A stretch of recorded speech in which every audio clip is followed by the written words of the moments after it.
Think football's only English heritage? Think again. While the modern game as we know it owes a great deal to 19th century Britain, its soul, its very essence, was forged across continents and millennia. The simple, universal joy of kicking a ball is a story that belongs to everyone. This isn't just one nation's invention. It's a global epic, a shared human impulse that evolved into the world's most beloved sport. So where do we begin our journey?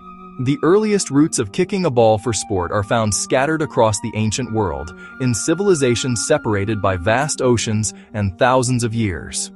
Long before the roar of stadiums and the glare of floodlights, these games were a complex blend of skill, ceremony, military training, and even survival. They were a fundamental part of life. In ancient China, during the Han Dynasty over 2,000 years ago, a game called Cuju flourished. The name literally translates to kickball. Originally, it was a rigorous form of military fitness training, where soldiers would compete to kick a leather ball stuffed with feathers and hair through a small, elevated opening in a silk net. It was a formidable test of precision, agility, and teamwork. But Cuju wasn't just for soldiers. It became a popular spectacle in lavish imperial courts and city streets, with some records even indicating that women participated in their own matches. It was a world away from the football we know, but a clear ancestor in spirit. Meanwhile, in ancient Greece, they played episkiros.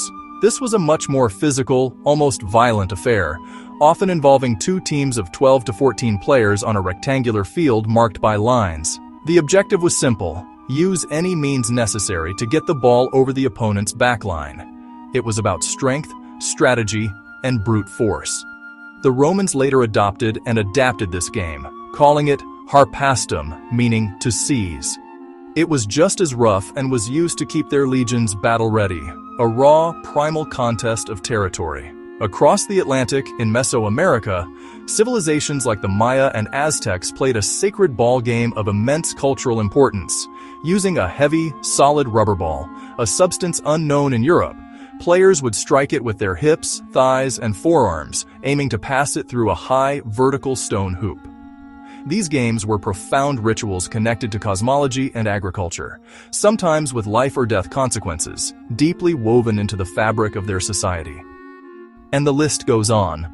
In Heian period Japan, the courtly game of kemari was a cooperative, graceful exercise in keeping a deerskin ball in the air for as long as possible. In Renaissance Florence, calcio storico was a brutal 27-a-side